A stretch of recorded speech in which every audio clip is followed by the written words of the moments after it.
Guys, welcome back to Triple B Boxing. Quick update. If you are a follower of the channel, I'm changing to a different channel because, long story short, this one is not doing what it's supposed to do, because I talked about some of those people that you're not allowed to talk about without getting banned or shadow banned. So I'm using words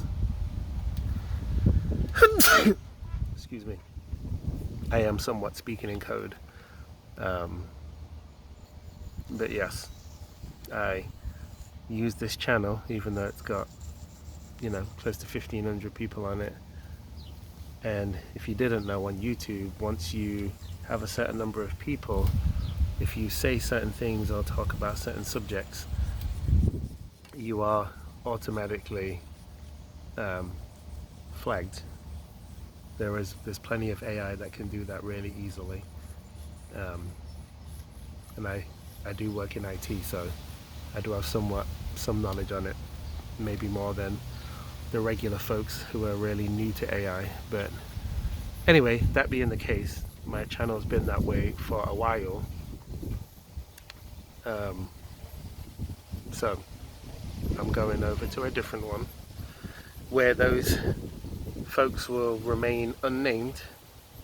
It wasn't even anything too bad that I said. It was just, how you get watching things and you comment on certain videos, and oh yeah, I know exactly when it happened. My stuff literally went from, I don't know, like a Tyson Fury video that had like 4,000 or 5,000 views, and then all of a sudden the channel dropped all the way down to 0 views a day, even though there's hundreds of videos on there. And then ever since that happened, the views have been like 1 view, 2 views. A few video had 0 views in like 3 weeks. So, and I'd already talked to YouTube about it a bunch of times, and they always come up with a bunch of nonsense.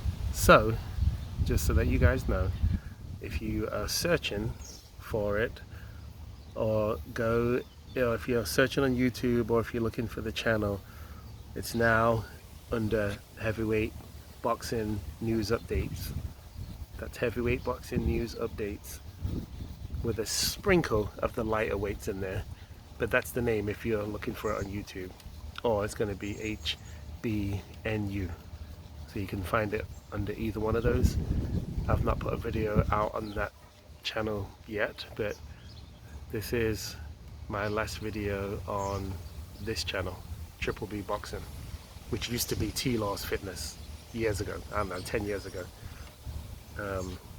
So yeah, so that is my update. Also, just a quick update, I did watch the Dave Allen fight.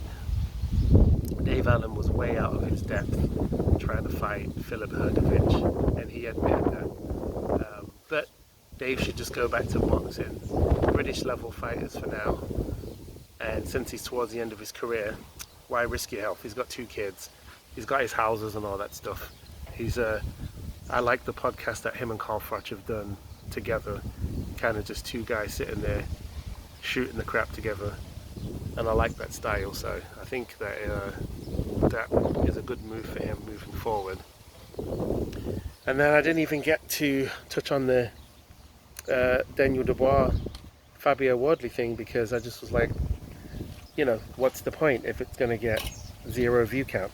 It just makes no sense me spending time doing it. So and none of those channels are my main channels. I have other channels that have nothing to do with boxing that are already monetized, so that's where most of my focus goes.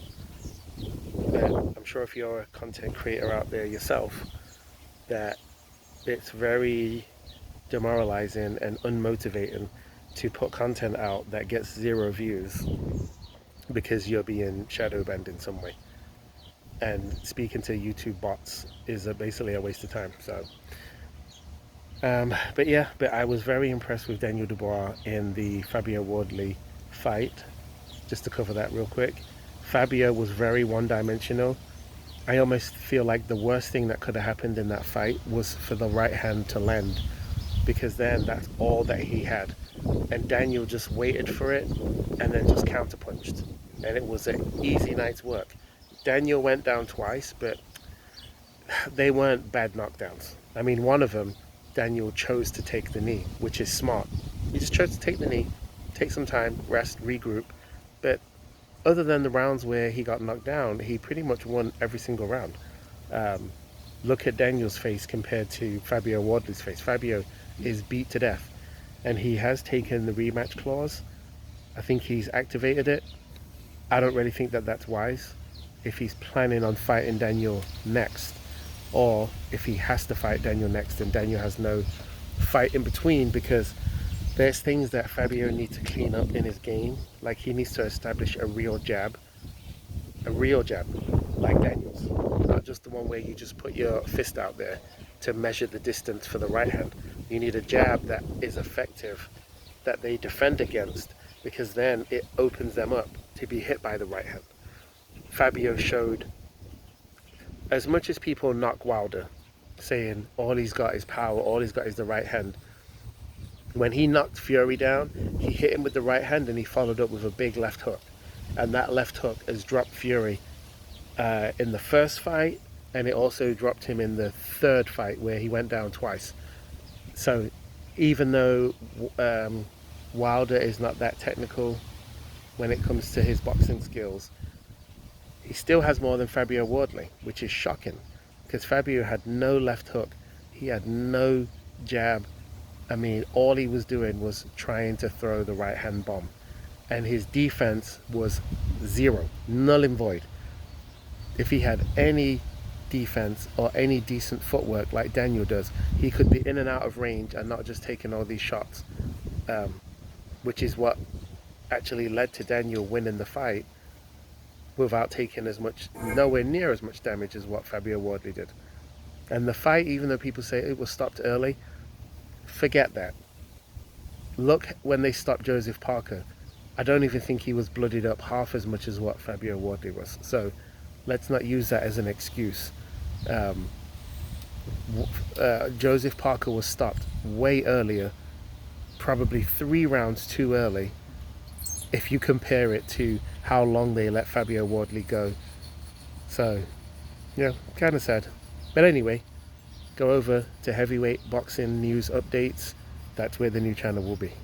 Thank you. Peace.